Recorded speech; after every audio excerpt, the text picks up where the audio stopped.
गांधी।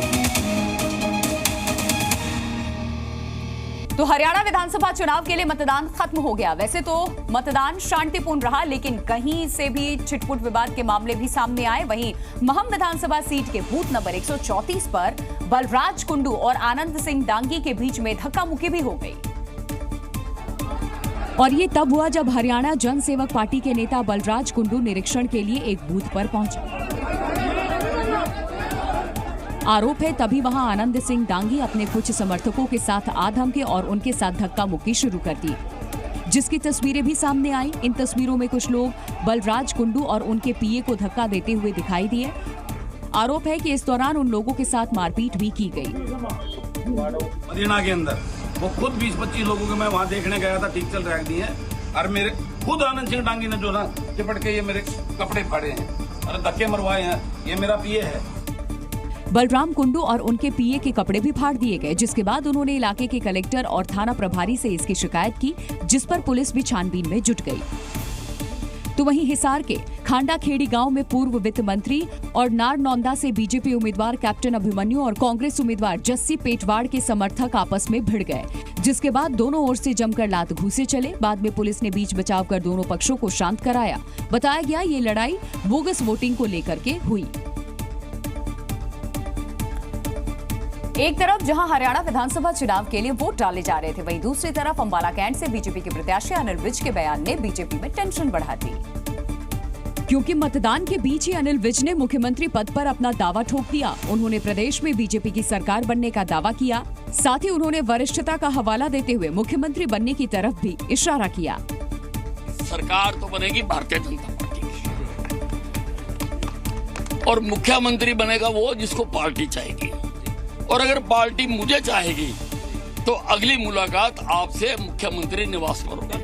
जबकि हरियाणा के पूर्व सीएम और केंद्रीय मंत्री मनोहर लाल ने कहा कि पार्टी मुख्यमंत्री का चेहरा पहले ही घोषित कर चुकी है। इसी प्रकार अभी तक वो अपने मुख्यमंत्री का चेहरा घोषित नहीं कर सके, हमने मुख्यमंत्री का चेहरा घोषित किया। अनिल विज ने कहा कि उन्होंने हमेशा पार्टी के लिए काम किया और कभी पद की मांग नहीं की, लेकिन अगर पार्टी सीएम बनने का मौका देती है तो वो हरियाणा की तस्वीर और भविष्य बदल देंगे। देश की आर्थिक राजधानी मुंबई की बहुप्रतीक्षित पहली अंडरग्राउंड मेट्रो के पहले चरण का शुभारंभ प्रधानमंत्री नरेंद्र मोदी ने किया। मुंबई की अंडरग्राउंड मेट्रो एक्वालाइन 3 देश की पहली संपूर्ण भूमिगत मेट्रो है, जो देश की आर्थिक राजधानी में शुरू हुई है। पीएम मोदी ने मेट्रो में सफर भी किया और लोगों से बातचीत भी की। उसके बाद ठाणे में एक सभा के दौरान प्रधानमंत्री नरेंद्र मोदी कांग्रेस पर जमकर बरसते नजर आए। उन्होंने कहा कि कांग्रेस और उनके साथियों का एक ही मिशन है, समाज को बांटो और सत्ता पर कब्जा करो। कांग्रेस जानती है कि उसका वोट बैंक तो एक रहेगा, लेकिन बाकी लोग आसानी से बढ़ जाएंगे, टुकड़े हो जाएंगे। हमें याद रखना है, अगर हम बटेंगे तो बांटने वाले महफिल सजाएंगे। प्रधानमंत्री नरेंद्र मोदी महाराष्ट्र के वाशिम दौरे पर रहे। इस दौरान पीएम मोदी ने जगदम्बा माता मंदिर में पूजा अर्चना की। इसके बाद उन्होंने मंदिर में मौजूद पारंपरिक ढोल पर भी हाथ आजमाया, जिसकी तस्वीरें भी सामने आई। इन तस्वीरों में पीएम मोदी ढोल बजाते दिखाई दिए। इससे पहले प्रधानमंत्री ने जगदम्बा माता मंदिर में पूरे विधि विधान के साथ पूजा की। ओम जय जगदम्बे नमः। इसके बाद एक कार्यक्रम में पीएम किसान सम्मान निधि की 18वीं किस्त जारी की। इस दौरान सभा को संबोधित करते हुए उन्होंने कांग्रेस पर जोरदार हमला बोला। अंग्रेजी हुकूमत की तरह ही ये कांग्रेसी परिवार भी दलित, पिछड़ा, आदिवासियों को अपने बराबर नहीं मानते। इन्हें लगता है भारत पर एक परिवार की ही हुकूमत रहनी चाहिए। साथ ही पीएम मोदी ने वाशिम में 23,000 करोड़ रुपए से ज्यादा की कृषि और पशुपालन क्षेत्र से जुड़ी योजनाओं की शुरुआत भी की। कांग्रेस नेता राहुल गांधी ने महाराष्ट्र के कोल्हापुर में एक सभा की। इस दौरान उन्होंने पीएम मोदी पर तंज कसते हुए कहा कि संवैधानिक संस्थाओं को बर्बाद कर शिवाजी महाराज के समक्ष शीश झुकाने से कोई फायदा नहीं। साथ ही राहुल गांधी ने कहा कि इसके लिए नियत सही होनी चाहिए, दिखावे से किसी की विचारधारा नहीं बदल जाती। और आपने देखा नियत दिख जाती है, नियत को छुपाया नहीं जा सकता है। उन्होंने शिवाजी महाराज की मूर्ति बनाई और कुछ ही दिन बाद वो मूर्ति टूट कर गिर गई। नियत गलत थी। मूर्ति ने उनको मैसेज दिया कि आप अगर शिवाजी महाराज की मूर्ति बनाओगे तो फिर शिवाजी महाराज की विचारधारा की रक्षा करनी ही पड़ेगी। इतना ही नहीं, राहुल गांधी ने दलितों, पिछड़ों की स्थिति को लेकर भी बीजेपी पर हमला बोला। उन्होंने कहा कि जिन हाथों में हुनर है उन्हें पीछे बैठा दिया जाता है। उनका न तो किताब में और न ही इतिहास में कोई स्थान होता है। झारखंड विधानसभा चुनाव की तारीखों का ऐलान भले ही अभी नहीं हुआ हो, लेकिन चुनाव को लेकर के वहां सियासत जोरों पर है। और इस बीच ये सवाल खड़ा हो गया है कि झारखंड में क्या कांग्रेस और झारखंड मुक्ति मोर्चा के बीच में गठबंधन बना रहेगा, क्योंकि कांग्रेस ने प्रदेश की सभी विधानसभा सीटों पर चुनाव लड़ने की तैयारी शुरू कर दी। हालांकि कांग्रेस के नेताओं ने झारखंड मुक्ति मोर्चा के साथ गठबंधन धर्म निभाने के भी संकेत दिए। पार्टी जब तैयारी करती है तो वो सब सीटों की तैयारी करती है, वो जेएमएम भी करती है, हम भी करते हैं, लेकिन हमारा धर्म है, जो अलायंस का धर्म है उसका हम भी पालन करते हैं। दरअसल कांग्रेस की 3 सदस्यीय स्क्रीनिंग कमेटी ने झारखंड के संथाल परगना के 18 विधानसभा सीटों पर चुनाव लड़ने के इच्छुक नेताओं से मुलाकात की। कई घंटों तक चले इस मुलाकात के दौरान चुनाव लड़ने के लिए इच्छुक पार्टी के नेताओं की दावेदारी पर रायशुमारी की गई। इसी दौरान कमेटी के अध्यक्ष गिरीश चौड़ानकर ने प्रदेश की सभी सीटों पर तैयारियों की बात कही।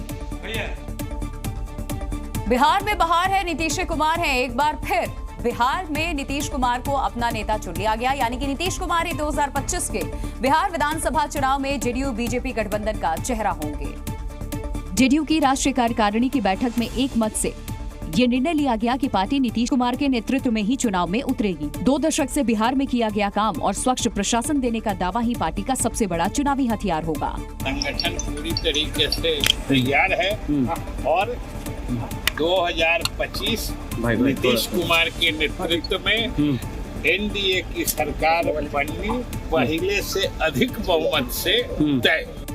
2025 में बिहार विधानसभा के चुनाव होने हैं और अब नीतीश कुमार के लिए इकलौती बड़ी चुनौती तेजस्वी यादव और उनकी पार्टी आरजेडी बची है, क्योंकि माना जा रहा है कि बीजेपी ने राज्य में अपने दम पर खड़े होने का इरादा फिलहाल छोड़ दिया है। चुनाव में लग जाइए सब बहुत इतना जो काम हुआ है, हम लोगों ने जो काम किया है, अभी भी जो बाढ़ राहत सब जगह बांटना शुरू कर दिया है इतनी तेजी से। नीतीश के नाम पर मुहर लगते ही उनके अटकलों पर भी विराम लग गया, जिनमें बिहार में फिर से बड़ा खेल होने की चर्चा चल रही थी। यानी 2025 की लड़ाई नीतीश वर्सेस तेजस्वी में होती दिखाई पड़ेगी। पश्चिम बंगाल में अभी डॉक्टर बिटिया को इंसाफ भी नहीं मिल पाया कि एक और बेटी हैवानियत का शिकार हो गई, जिसने बंगाल को हिला करके रख दिया। इस बार रेप का शिकार बनी एक 10 साल की मासूम बच्ची। जैसे ही बच्ची से रेप की खबर लोगों में फैली, लोगों का गुस्सा भड़क गया और भीड़ ने पुलिस चौकी में तोड़फोड़ कर दी। परिवार के बोलने के बावजूद, गांव वालों के बोलने के बावजूद पुलिस ने एफआईआर दर्ज नहीं की, मिसिंग डायरी नहीं की और इस नाबालिग के साथ जिस तरीके का दुष्कर्म हुआ है ये बहुत ही खतरनाक है। और इसीलिए लोग गुस्से से भर गए। इन तस्वीरों को देखिए, गुस्साई भीड़ हाथों में लाठी डंडे लेकर पुलिस चौकी की तरफ बढ़ रही है। इसमें बड़ी संख्या में महिलाएं भी शामिल हैं। भीड़ को देखकर एक पुलिस वाला अपनी जान बचाने के लिए भागा, लेकिन भीड़ ने उसे पकड़ लिया और उसे डंडों से पीटना शुरू कर दिया। इसके बाद भीड़ पुलिस चौकी में घुस जाती है और जमकर उत्पात मचाती है। जिसके हाथ जो लगा तहस नहस कर दिया। इस घटना के बाद ममता बनर्जी सरकार पर बीजेपी सवाल खड़े कर रही है। ममता बनर्जी का कोई कंट्रोल नहीं है प्रशासन के ऊपर और प्रशासन पूरी तरीके से पॉलिटिकल हो चुकी है। यूपी में गाजियाबाद के डासना मंदिर के पुजारी नरसिंहानंद पर एफआईआर दर्ज कर ली गई। हालांकि उनके बयान के बाद से देश के कई इलाकों में जोरदार प्रदर्शन और हंगामा भी हो रहा है। महाराष्ट्र के अमरावती में भी ऐसा ही हंगामा हुआ। गुस्साई भीड़ ने पुलिस स्टेशन पर पथराव किया, थाने में तोड़फोड़ की, पुलिस की गाड़ियों में पथराव किया। इस दौरान 10 पुलिसकर्मी घायल हुए। मॉब ने पुलिस स्टेशन के ऊपर अधिकारी कर्मचारी के ऊपर जोरदार पथराव किया था, जिसके वजह से कुछ पुलिस अधिकारी कर्मचारी जख्मी हो गए थे। वहीं बुलंदशहर के सिकंदराबाद में भी विवादित बयान पर बवाल हुआ। भीड़ ने पथराव कर दिया, पुलिस ने लाठीचार्ज कर भीड़ को खदेड़ा। गाजियाबाद के डासना के श्री शिव शक्ति धाम आश्रम पर अचानक से मुस्लिम समुदाय से जुड़े लोग जुटे और नारेबाजी करने लगे। वहीं नरसिंहानंद के बयान पर असदुद्दीन ओवैसी भी भड़क गए। उन्होंने कहा, नरसिंहानंद हमेशा बकवास बातें करते हैं। एक मंसूबाबंद तरीके से ये शख्स इस तरह की बातें कर रहा है और मुझे पूरा यकीन है कि उत्तर प्रदेश की योगी सरकार का पूरा इनको आशीर्वाद हासिल है, इसीलिए वो इस तरह की बकवास बक रहे हैं। हालांकि तमाम विरोध के बाद महाराष्ट्र की भिवंडी में नरसिंहानंद के खिलाफ एफआईआर दर्ज कर ली गई है। मुस्लिम समाज से जुड़े लोगों और संगठनों ने ये एफआईआर दर्ज करवाई है। शिमला के विवादित संजौली मस्जिद को लेकर के कोर्ट की तरफ से बड़ा फैसला आया है। दरअसल नगर निगम कोर्ट ने मस्जिद की 3 मंजिलों को गिराने का आदेश दे दिया। अब कोर्ट के आदेश के बाद संजौली मस्जिद के ऊपर की 3 मंजिलों को गिराया जाएगा। कोर्ट ने इसके लिए 21 दिसंबर तक का समय दिया। इस मस्जिद को लेकर के पहले ही शिमला में बहुत बवाल हो चुका है। बीते महीने मस्जिद के खिलाफ हिंदू संगठनों ने बड़ा प्रदर्शन किया था। जो टॉप की 3 मंजिलें थी, जिनको खुद कहा गया था कि इनको हम डिमोलिश खुद कर देंगे, उसके कोर्ट ने ऑर्डर पास किए कि 3 मंजिलों को ये वक्फ बोर्ड और मस्जिद कमेटी खुद डिमोलिश करे अपने खर्चे के ऊपर। बाकी वाला जो रेस्ट ऑफ द पोर्शन है वो इन ड्यू कोर्स डिसाइड होगा कोर्ट में। प्रोसीडिंग के लिए अगली डेट ऑफ हियरिंग है 21 अक्टूबर। तो एडवोकेट की तरफ से जानकारी दी गई है। 3 जो मंजिल है, इन मंजिलों को गिराने का आदेश कोर्ट की तरफ से दिया गया है। मस्जिद बोर्ड इसके खर्चे का वहन खुद करे, ये जानकारी भी दी गई है। जम्मू कश्मीर के कुपवाड़ा में सेना को बड़ी कामयाबी मिली है। कल से जारी मुठभेड़ में 2 आतंकियों को जवानों ने ढेर कर दिया और छुपे हुए आतंकियों की तलाश जारी है। सेना ने पूरे गुगलधर इलाके को घेर लिया है और सर्च ऑपरेशन चला रही है। सेना के इस ऑपरेशन में आतंकियों के पास से हथियार और गोला बारूद बरामद किए गए हैं। पूरे इलाके पर छापेमारी की जा रही है ताकि एक एक दहशतगर्द को जहन्नुम का रास्ता दिखाया जा सके। जानकारी के मुताबिक भारतीय सेना की चिनार कॉर्प्स इस ऑपरेशन को लीड कर रही है। ऑपरेशन की शुरुआत तब हुई जब सुरक्षा बलों को गुगलधर क्षेत्र में आतंकियों की मौजूदगी की सूचना मिली। इस दौरान सुरक्षा बलों ने इलाके को चारों ओर से घेर लिया और गोलीबारी शुरू हो गई, जिसमें 2 आतंकी मारे गए। सेना के मुताबिक बरामद किए गए हथियारों और सामानों से साफ है ये आतंकवादी बड़ी साजिश रच रहे थे। इसीलिए इलाके में अभी सुरक्षा बलों की मौजूदगी बनी हुई है और सर्च ऑपरेशन भी जारी है। घाटी में आतंकियों का सफाया और शांति बनाए रखने के लिए लगातार ऑपरेशंस किए जा रहे हैं। आतंकवाद के खिलाफ सेना और सुरक्षा एजेंसियां एक्शन मोड में है। इसीलिए एनआईए ने जम्मू, दिल्ली और महाराष्ट्र समेत 5 राज्यों के 30 ठिकानों पर रेड मारी है। आतंकी फंडिंग और आतंकी संगठन जैश-ए-मोहम्मद के कनेक्शन को लेकर दिल्ली के एक मदरसे पर एनआईए ने रेड मारी। यहां असद नाम के संदिग्ध को हिरासत में लिया। इस दौरान आपत्तिजनक सामान भी बरामद किया गया। दिल्ली समेत देश के 5 राज्यों के करीब 22 ठिकानों पर एनआईए ने एक साथ छापा मारा। महाराष्ट्र, जम्मू कश्मीर, उत्तर प्रदेश, असम और दिल्ली में 22 जगहों पर एक साथ छापेमारी की गई। एनआईए ने आतंकी फंडिंग और आतंकी साजिश मामले को लेकर के बड़ा एक्शन लिया है। इसमें कई लोगों को हिरासत में लेकर पूछताछ की जा रही है। एनआईए को आशंका है कि हिरासत में लिए गए लोगों का कनेक्शन आतंकी संगठन जैश-ए-मोहम्मद से है। जांच एजेंसी ने इस ऑपरेशन के दौरान महाराष्ट्र के जालना, औरंगाबाद और मालेगांव से कुछ संदिग्ध लोगों को भी हिरासत में लिया है। कई जगह पर रेड खत्म हो चुकी है, जबकि कई जगह पर अभी भी रेड चल रही है। छत्तीसगढ़ में लाल आतंक पर सुरक्षा बलों ने सबसे बड़ी चोट की है। अबू झमाड़ के जंगल में कई नक्सलियों को मार गिराया। खुद सीएम ने पुलिस टीम की तारीफ की और संकल्प लिया है कि मार्च 2026 तक नक्सल खत्म कर देंगे। बस्तर में नक्सलियों की कंपनी नंबर 6 को सुरक्षा बलों ने पूरी तरह ध्वस्त कर दिया। जवानों ने नक्सलियों के 31 शव भी बरामद किए। बाकी नक्सलियों के शवों की तलाश जारी है। रुक रुक कर मुठभेड़ हो रही है। नक्सलियों के खिलाफ मिली इस बड़ी कामयाबी पर उप मुख्यमंत्री अरुण साव ने सुरक्षा बलों को बधाई दी है। हमारे सुरक्षा बल, सुरक्षा के जवान पूरी मुस्तैदी और ईमानदारी से काम कर रहे हैं। मैं जवानों को बहुत बधाई और शुभकामनाएं देता हूं। सुरक्षा बलों को 40 से 50 नक्सलियों की मौजूदगी का इनपुट मिला था, जिसके बाद ये जॉइंट ऑपरेशन 3 अक्टूबर से शुरू किया गया और 4 अक्टूबर को पूरी तरह से घेराबंदी कर ली गई। मारे गए नक्सलियों में कई 8 से 10 लाख के इनामी हैं। यूपी में पिछले दिनों रेल जिहाद के कई मामले सामने आए थे, जिसके बाद से रेलवे पुलिस एक्शन मोड में है। अब रेलवे ट्रैक के किनारे बसे गांव के लोगों को रेल मित्र बना करके ट्रैक की सुरक्षा की जाएगी। गांव के लोगों के साथ रेलवे पुलिस के अधिकारी चौपाल लगा रहे हैं। लोगों को जागरूक भी किया जा रहा है। रेल मित्र रेलवे ट्रैक के आसपास घूमने वाले संदिग्ध लोगों पर नजर रखेंगे और किसी भी संदिग्ध के नजर आते ही इसकी सूचना आरपीएफ और जीआरपी को देंगे। मेरा नाम गुप्त रखिएगा ताकि समय रहते पुलिस एक्शन ले सके और किसी भी तरह के रेल हादसे से बचा जा सके। आपके नाम को उजागर करें। अनूठी पहल प्रारंभ की गई है।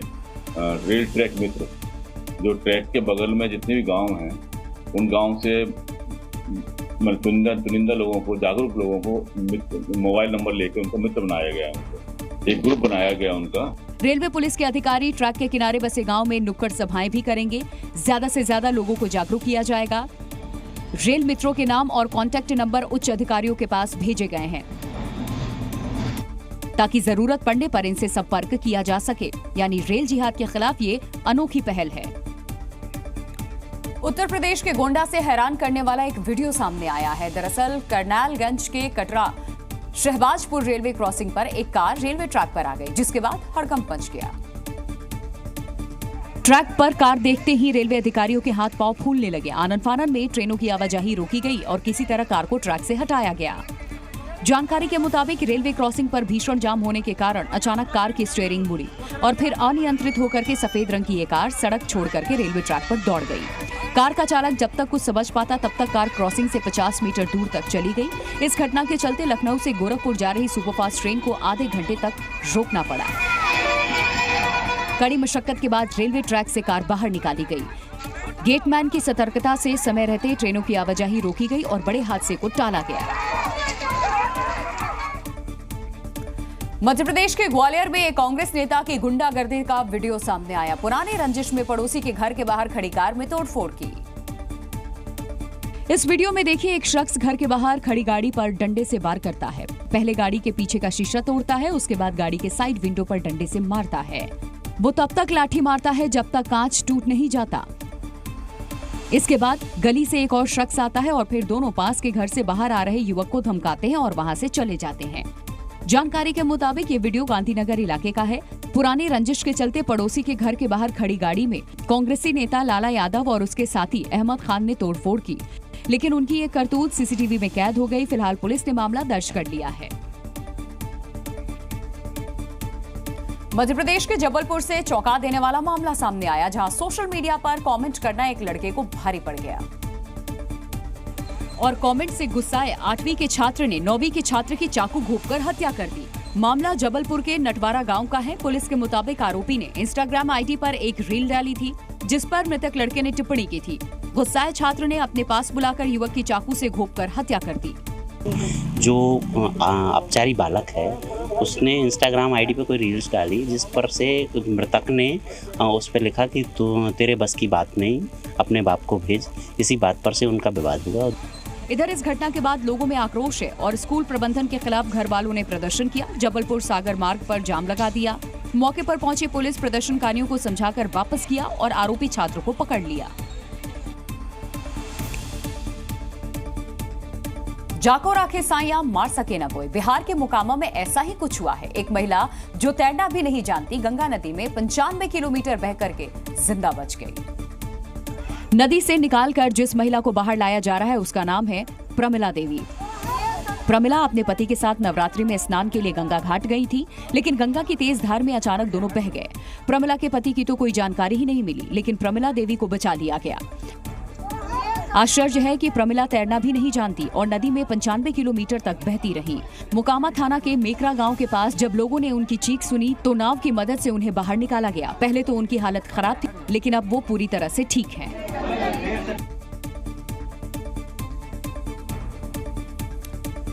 छत्तीसगढ़ के बिलासपुर में सिर्फ इसलिए हंगामा मच गया क्योंकि इंडिया डांडिया कार्यक्रम में मुस्लिम सिंगर को यहां बुला लिया गया था। दरअसल नवरात्र पर बिलासपुर में जगह जगह पर डांडिया का आयोजन किया जा रहा है। करुणा ग्रुप द्वारा जलसा द डांडिया का आयोजन किया गया था, जिसमें इंडियन आइडल के सिंगर मोहम्मद दानिश को सेलिब्रिटी गेस्ट के रूप में बुलाया गया था। लेकिन हिंदू संगठनों ने विरोध जताते हुए मोहम्मद दानिश वापस जाओ के नारे लगाना शुरू कर दिया। हंगामे की सूचना मिलते ही पुलिस टीम मौके पर पहुंच गई। पुलिस के अधिकारियों ने लोगों को समझाया, लेकिन देर तक यह हंगामा चलता रहा। एक्ट्रेस रिया चक्रवर्ती एक बार फिर विवादों में फंस गई हैं। इस बार एक स्कैम के केस में उनका नाम आया है। उनसे पूछताछ के लिए 9 अक्टूबर को बुलाया गया है। ये केस उनके पिछले विवाद से काफी अलग है। इस बार वो एक ऐसे ऐप से जुड़े स्कैम के केस में फंसी हैं। इस ऐप का नाम है हाईबॉक्स ऐप। यह ऐप लोगों को निवेश करने के लिए उकसाता था। निवेश पर हर दिन के हिसाब से ब्याज देने का वादा करता था। शुरुआत के 2-3 महीने इस ऐप ने लोगों को अच्छा रिटर्न दिया, लेकिन बाद में करीब 30,000 से ज्यादा लोगों से ठगी कर ली गई। बताया गया कि इस ऐप ने लोगों को करीब 500 करोड़ का चूना लगा दिया। रिया चक्रवर्ती ने कुछ दिन पहले इस ऐप में निवेश करने के लिए प्रचार किया था। अब इसी प्रचार की वजह से वो दिल्ली पुलिस के रडार पर हैं। ऐप स्कैम के केस में रिया को नोटिस जारी करते हुए पूछताछ के लिए बुलाया गया है। रिया के साथ यूट्यूबर्स और कॉमेडियंस का नाम भी इस केस में आया है। कॉमेडियन भारती सिंह, इन्फ्लुएंसर एल्विश यादव, अभिषेक मल्हान, पूरब झा जैसे सोशल मीडिया के बड़े नाम इस केस में फंसे हैं। इधर ऐप से जुड़ी 100 से ज्यादा शिकायतें मिलने के बाद पुलिस ने उसके मालिक को गिरफ्तार कर लिया है। ताज्जुब की बात है कि इसे चलाने वाला व्यक्ति जे शिवराम सिर्फ 30 साल का है। यूपी के गाजियाबाद में सेल्स टैक्स ऑफिस में उस समय हंगामा खड़ा हो गया जब एक व्यापारी ऑफिसर के कैबिन में ही कपड़े उतार करके वहीं धरने पर बैठ गया। और ये घटना गाजियाबाद के मोहन नगर के सेल्स टैक्स ऑफिस की बताई गई, जहां एक शख्स बिना कपड़ों के बैठा नजर आया। व्यापारी अध्यक्ष जैन ने आरोप लगाया कि अपना टारगेट पूरा करने के लिए अधिकारी उन्हें परेशान कर रहे हैं। इसके साथ ही ऑफिस में ही अधिकारियों के सामने अपने कपड़े उतारे और वहीं धरने पर बैठ गए। आपको शर्म नहीं आ रही कि आपका ऐसा व्यापारी जो 1 रुपये टैक्स चोरी नहीं कर रहा है, आप उसके ऊपर नाजायज दबाव बना रहे हैं। दरअसल सेल्स टैक्स की टीम ने मेरठ से आ रही लोहा व्यापारी की गाड़ी को पकड़कर चेक पोस्ट पर रोक लिया था, जिसके बाद वहां पहुंचे व्यापारी ने हंगामा किया। व्यापारी के हंगामे के बाद अधिकारियों ने सिर्फ पेनल्टी लगाकर उनकी गाड़ी को छोड़ दिया। यूपी के श्रावस्ती में मिशन शक्ति अभियान के तहत 12वीं की छात्रा रश्मि कसौधन को एक दिन के लिए जिलाधिकारी बनाया गया, जबकि 8वीं छात्रा प्राची तिवारी को एडीएम और 7वीं की छात्रा रीना को एसडीएम बनाया गया। और एक दिन के लिए जिला अधिकारी बने रश्मि कसौधन अपने कैबिन में बारी बारी से लोगों की शिकायतें सुनती नजर आईं। उन्होंने लोगों की समस्याओं को ध्यान से सुना और समस्याओं को सुलझाने के लिए अधिकारियों को दिशा निर्देश भी दिए। लोगों की समस्याओं के बारे में जानकारी मिल रही है और मैं जो प्राथमिक है वो सबसे पहले करना चाहूंगी। लोगों की समस्या सुलझाकर मुझे बहुत अच्छा लग रहा है। इस दौरान मौके पर डीएम अजय द्विवेदी और एसपी घनश्याम चौरसिया भी मौजूद रहे। उन्होंने बताया कि इसका मुख्य उद्देश्य बच्चियों का मनोबल बढ़ाना है। इसका जो मूल उद्देश्य है कि जो अभी हमारी नई पीढ़ी है, जो अभी स्कूली शिक्षा में जो बच्चियां हैं, लड़कियां हैं, उनको इसके माध्यम से प्रेरणा मिले और शासन प्रशासन और बड़े पदों पर उनको जाने के लिए उनको मनोबल बढ़े। एक दिन के लिए जिलाधिकारी का काम संभालकर रश्मि काफी खुश नजर आईं, तो वहीं डीएम अजय कुमार द्विवेदी की इस पहल की भी खूब सराहना की गई। बिहार के बेतिया में एक हैरान करने वाला मामला सामने आया है। छात्रों ने 22 शिक्षकों को बंधक बना लिया और स्कूल में ताला जड़ दिया। अभिभावक और छात्रों ने मिलकर पहले 22 शिक्षकों को बंधक बनाया, फिर शिक्षकों के साथ धक्का मुक्की की। ये मामला नरकटियागंज के +2 उच्च विद्यालय का है, जहां छात्रों ने जमकर बवाल काटा और स्कूल में हंगामा किया।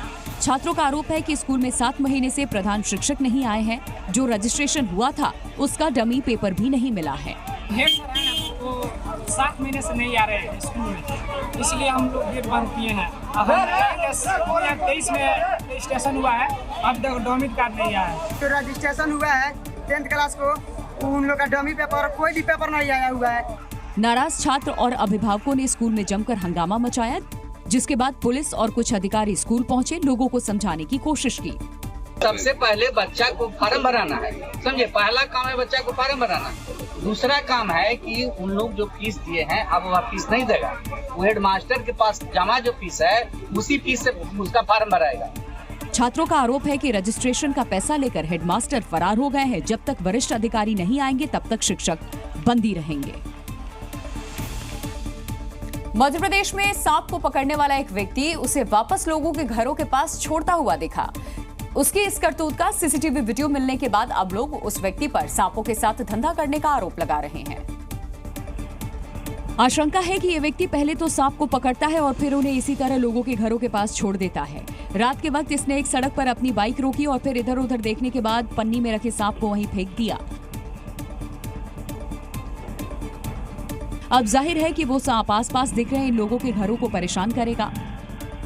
अगर कोई उस सांप को देखेगा तो वो डर जाएगा और फिर सांप को पकड़ने के लिए वो फौरन स्नेक कैचर को बुलाएगा। लेकिन कहानी में ट्विस्ट ये है कि बाइक से आकर सुनसान इलाकों में सांप छोड़ने वाले ये शख्स स्नेक कैचर हैं। ये लोगों के घरों से सांपों का रेस्क्यू करते हैं। बताया गया कि बाइक पर दिख रहा ये व्यक्ति सांप पकड़ने के लिए अच्छे खासे पैसे लेता है और अब उसका ये वीडियो मिलने के बाद दावा किया जा रहा है कि ये स्नेक कैचर खुद ही लोगों के घरों के पास सांप छोड़ता है और फिर लोगों के कॉल करने पर मोटी रकम लेकर सांप को निकालता है। दावा है कि इस सीसीटीवी वीडियो के आने के बाद स्नेक कैचर का गंदा धंधा एक्सपोज हो गया है। उज्जैन में आवारा कुत्ते से डरकर भाग रही एक बच्ची की मौत हो गई है। घर वालों ने बताया कि आवारा कुत्ते को देख करके बच्ची इतनी डर गई थी कि घर आते आते उसकी हार्ट बीट तेज हो गई और फिर कुछ देर बाद अंदर ही बच्ची ने दम तोड़ दिया। सीसीटीवी वीडियो में दिखा कि जिस गली में बच्ची थी वहां आगे एक आवारा कुत्ता खड़ा था। इस आवारा कुत्ते को देख करके 7 साल की मासूम इतना घबरा गई कि वो आगे ही नहीं जा रही थी। पहले उस आवारा कुत्ते की ओर बच्ची ने पत्थर फेंका, फिर भी जब आवारा कुत्ता वहां से नहीं गया तो बच्ची ने अपने घर की ओर दौड़ लगा दी, लेकिन घर आते ही उसकी हालत बिगड़ गई। ऊपर ये डर के मारे घर में घुसी आई, आते ही एकदम इसकी हार्ट बीट बढ़ गई। हार्ट बीट बढ़ने के साथ में वॉमिटिंग हुई इसको और वॉमिटिंग होकर इसने गर्दन डाल दी। अब आवारा कुत्ते के डर से बच्ची की मौत के बाद इलाके में आवारा कुत्तों पर लगाम लगाने की मांग होने लगी। इस समस्या से निजात दिलाने की मांग पर स्थानीय लोगों ने सड़क भी जाम कर दिया। राजस्थान में एक ट्रेलर में अचानक आग लग गई। मौका रहते ड्राइवर ने ट्रेलर से छलांग लगाई, वरना उसकी जान भी यहां जा सकती थी, क्योंकि आग की ये लपटें ट्रेलर के साथ ड्राइवर को भी अपने चपेट में ले सकती थी। लेकिन गनीमत रही कि उसने सही समय पर कूदकर अपनी जान बचा ली। काले गुबार के साथ जल रहे ट्रेलर को देखने के लिए लोगों की भीड़ तो जमा हुई, लेकिन कोई भी व्यक्ति अपने से उस आग को बुझाने के लिए आगे नहीं जा रहा था। बताया गया कि आग की खबर मिलने के बाद फायर ब्रिगेड की टीम पहुंची और उन लोगों ने लंबी मेहनत के बाद कहीं जाकर आग की लपटों को शांत किया। वहीं ट्रेलर में आग लगने के कारण पास की ही पुलिया पर लंबा जाम भी लग गया था। इसी तरह बेंगलुरु में भी चलती कार में आग लग गई थी। कार के अंदर बैठे 3 लोग जैसे ही उन लोगों ने धुआं उड़ता देखा, सबने एक एक करके कार से उतरना वक्त रहते शुरू कर दिया। इधर उन लोगों के उतरने के कुछ मिनटों के अंदर ही कार का अगला हिस्सा आग की चपेट में आ चुका था। कार के बोनट में लगी आग की वजह से पूरी सड़क को बंद कर दिया गया। इधर बेंगलुरु मैसूर नेशनल हाईवे बंद था, तो वहीं दूसरी तरफ सड़क पर अकेली खड़ी ये कार जल रही थी। आशंका है कि शॉर्ट सर्किट की वजह से इस कार में आग लगी है। हालांकि गनीमत रही कि आग से किसी को कोई नुकसान नहीं हुआ। पुलिस ने भी आगे जाकर स्थिति को संभाला और फिर फायर ब्रिगेड को बुलाकर आग बुझवाई गई। पाकिस्तान में एक बार फिर सेना सड़कों पर उतर गई, जिसकी वजह है पूर्व पीएम इमरान खान के समर्थकों का प्रदर्शन।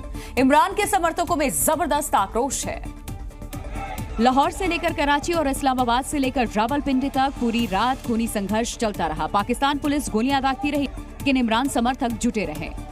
इस्लामाबाद में पाकिस्तान सेना और एटीएस के जवान सड़कों पर गोलियां दाग रहे हैं, लेकिन इमरान समर्थक सड़कों से हटने को तैयार नहीं। दरअसल बड़ी संख्या में इमरान समर्थक लाहौर के डी चौक की तरफ कूच करने लगे थे, जिन्हें रोकने के लिए इस्लामाबाद पुलिस और पाकिस्तान सेना ने जमकर गोलीबारी की। आरोप है कि खैबर पख्तूनख्वा के मुख्यमंत्री के ऊपर भी फायरिंग की गई।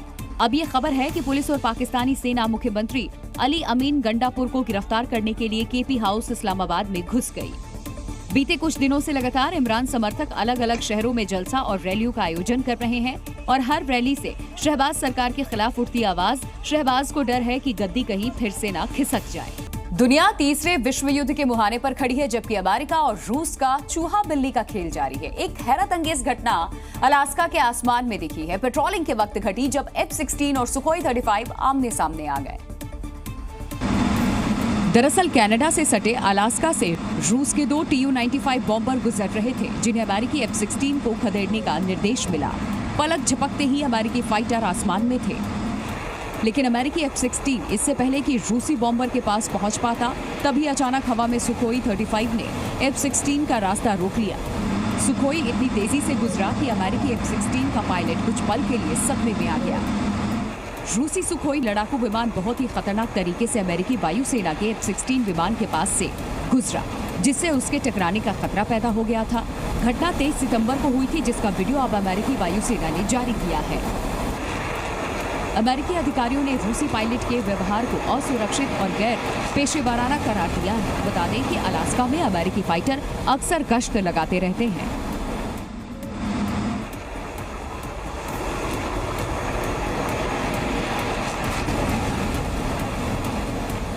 इजराइल पर ईरानी हमलों के बाद भी हिजबुल्लाह का नेतन्याहू का पलटवार जारी है, लेकिन जवाब में हिजबुल्लाह भी रॉकेट दाग रहा है और वो रॉकेट भले ही तबाही ना मचा रहे हो, लेकिन रॉकेट से लगी आग विकराल हो गई है। रॉकेट हमले से फैली आग ने उत्तरी इजराइल में बड़े पैमाने पर जंगल और खेतों को अपनी चपेट में ले लिया, जिससे इजराइल को भारी नुकसान की आशंका है। तस्वीरें इजराइल के हिजबुल्लाह के रॉकेट अटैक के बाद की हैं। देखा जा सकता है कि हर तरफ आग ही आग है। आग ने जंगल, खेत, खलिहान और गांव को अपनी जद में ले लिया और भारी तबाही मचाई। दरअसल हिजबुल्लाह लगातार इजराइल पर रॉकेट दाग रहा है। हालांकि डिफेंस फोर्स रिहायशी इलाकों को टारगेट कर रहे रॉकेट तो हवा में ही मार गिरा रहा है, लेकिन कुछ रॉकेट टारगेट तक पहुंचने में कामयाब हो जा रहे हैं।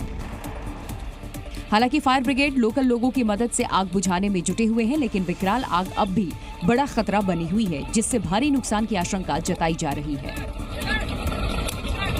एयरफोर्स डे को लेकर के आईएएफ ने जबरदस्त तैयारियां की हैं। 6 अक्टूबर को होने वाले एयर शो के लिए चेन्नई के मरीना बीच पर जाबाजों ने अपना दम दिखाया। फुल ड्रेस रिहर्सल के आखिरी दिन 72 विमानों ने हिस्सा लिया। आसमान में आंख मिचौली खेलते ये हिंद के वायुवीर हैं। वो वायुवीर जो दुश्मन को पलक झपकते ही खाक करने का मादा रखते हैं। लेकिन ये तस्वीरें किसी जंग की नहीं, बल्कि वायुसेना दिवस से पहले भव्य एयर शो की तैयारी की है।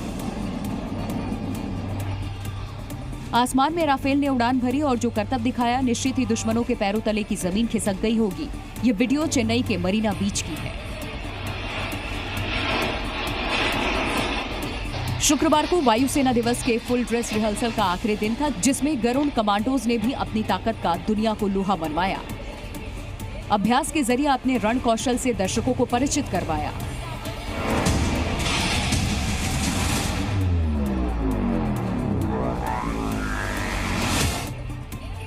वायुसेना 6 अक्टूबर को चेन्नई के मरीना बीच पर यह विशाल एयर शो आयोजित करेगी। शानदार एयर शो 8 अक्टूबर को मनाए जाने वाले भारतीय वायुसेना के 92वें स्थापना दिवस को लेकर के किया जा रहा है।